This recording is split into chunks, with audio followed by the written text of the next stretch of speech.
Bismillahirrahmanirrahim. Assalamualaikum warahmatullahi wabarakatuh. Alhamdulillah nahmaduhu wa nasta'inuhu wa nastaghfiruh wa na'udzu billahi min shururi anfusina wa min sayyiati a'malina may yahdihillahu fala mudilla lahu wa may yudlil fala hadiya lahu. Asyhadu an la ilaha illallah wahdahu la syarika lahu wa asyhadu anna Muhammadan abduhu wa rasuluh alladzi la nabiyya ba'da. Allahumma shalli ala sayyidina Muhammadin wa ala alihi wa ashabihi ajmain wa ba'd.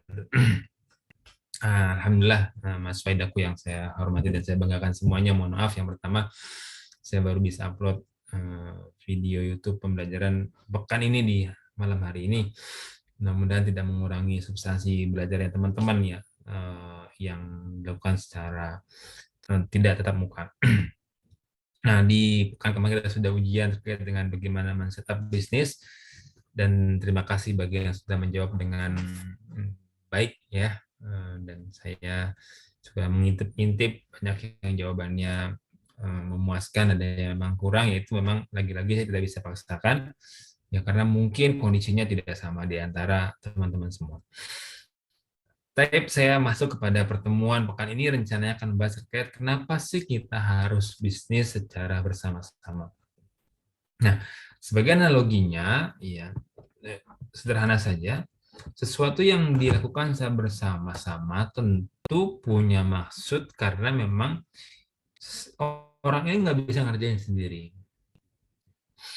Kenapa dilakukan bersama-sama? Karena orang ini nggak bisa ngerjain sendiri. Contoh misalnya, kenapa orang tua kita ngambil khodimat atau minta tolong sama khodimat? Karena beliau tidak bisa menggunakan bekerja sendiri gitu.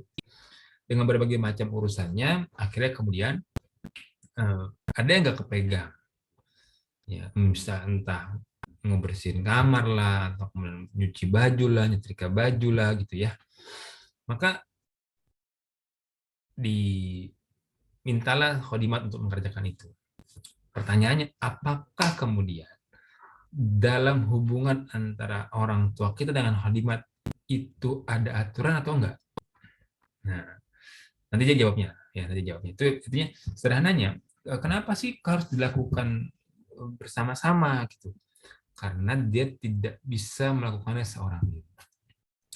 Ustaz, kalau aneh bisa melakukan seorang diri gimana? Apakah aneh selamanya bisnis aneh sendiri aja? Enggak, makin teman-teman besar bisnisnya, ya maka bisa dipastikan teman-teman nggak bisa ngerjain sendiri.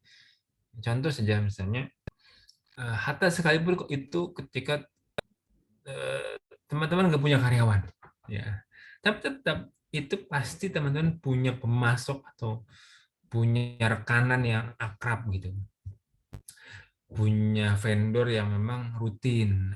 Itu adalah bukti bahwa semuanya kita nggak bisa ngerjain sendiri. Tukang nasi goreng saja sudah pasti itu butuh tukang beras. Tukang nasi goreng nih, dia pasti butuh tukang beras.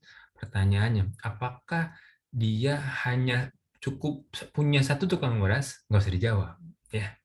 Pasti tahu jawabannya.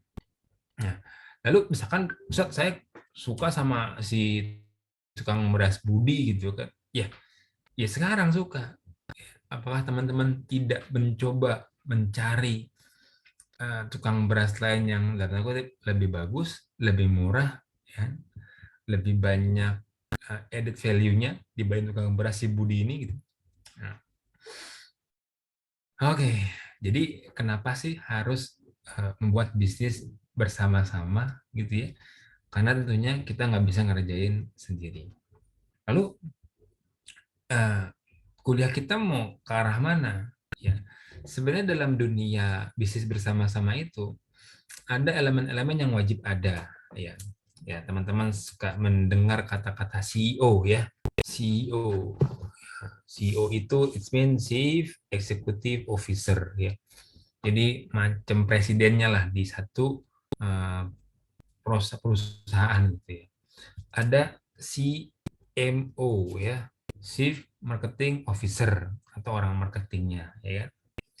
Ada CPO, Chief Production Officer misalnya, dan seterusnya. Ya, ya. Sebenarnya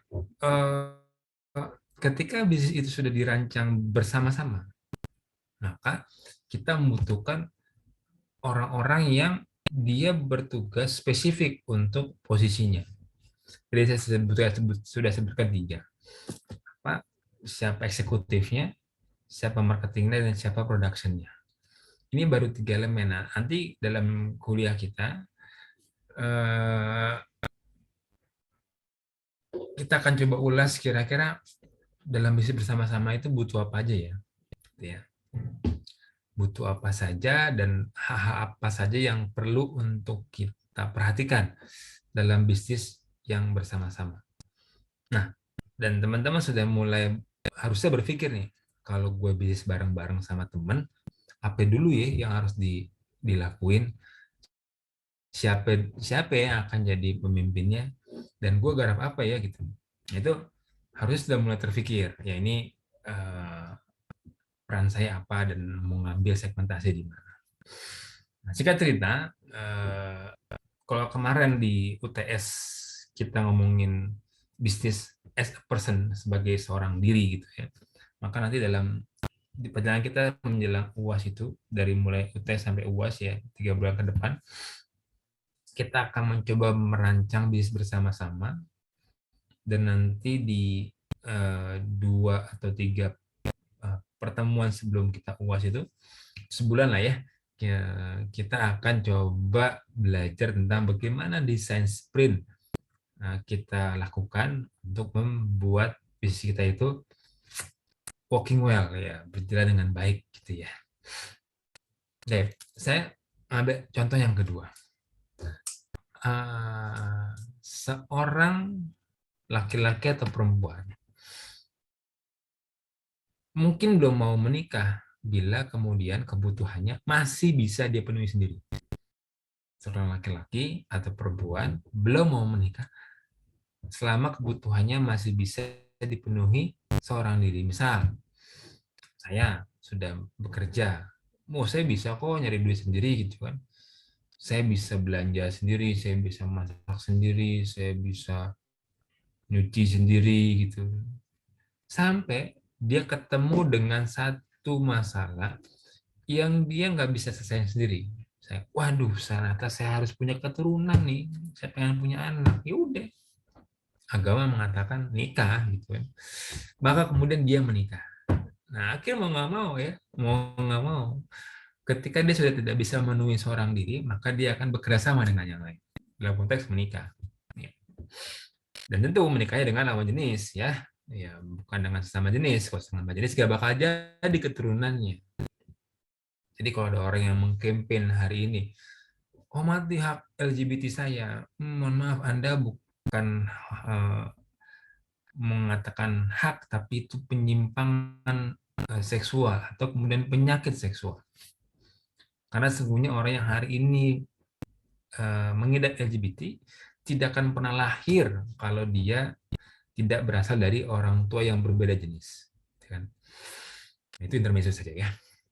Nah, jadi ketika suami atau laki-laki atau perempuan kemudian dia masih memenuhi hidupnya sendiri, ya, maka sebenarnya dia mungkin nggak akan mau bekerja sama. Ketika dia sudah tidak bisa memenuhi kebutuhannya, maka dia akan mulai berpikir untuk melakukan kerjasama. Dengan tadi, kalau konteksnya menikah, ya lawan jenis tadi ya. Nah, terkait dengan bisnis, ya, tentunya ini juga hal yang harus dimasukkan pertama kali. Kenapa sih kita mau gabung bareng gitu? Lo punya apa, gue punya apa. Maka ini harus legowo teman-teman kemudian melihat potensi dirinya. Saya jagonya apa nih gitu. Dan bagi orang yang punya duit, ya sorry nih, bagi orang yang punya duit tapi nggak bisa jualan, lu juga jangan sombong gitu kan. Duit lu itu nggak bakal jadi apa-apa kalau nggak ada orang yang bantu jualin gitu. Nah, jadi setiap orang dalam bisnis berkelompok itu punya peran yang sama-sama penting. Ya. Maka jangan sampai merasa dirinya paling berperan, paling dominan begitu ya, paling layak untuk menjadi pemimpin gitu. Nggak usah, udah musyawarahin baik-baik, lihat potensi dirinya masing-masing, kira-kira lu punya apa, kita punya apa, antum punya apa, nih punya apa. Yuk kita susun barang-barang, yuk kita rancang barang-barang. Gitu. Maka kesamaan visi, misi, tujuan, dan seterusnya dalam teori berorganisasi, itu lambat laun akan kemudian eh, disepakati gitu. Kalau kemudian memang eh, ketika dia menjalin bisnis bersama-sama itu sudah sama-sama tahu mau kemana arahnya dan tahu bagaimana posisinya masing-masing. Ya. Nah, ini sekelumit diskusi kita untuk minggu depan ini. Mudah-mudahan saya bisa datang ketemu teman-teman secara offline di kampus. Sekarang juga saya udah lama nggak diskusi dengan teman-teman secara offline. Kita ketemu lagi insya Allah di hari-hari di pekan depan. Saya mohon maaf. Assalamualaikum warahmatullahi wabarakatuh. Oh, ya Iva.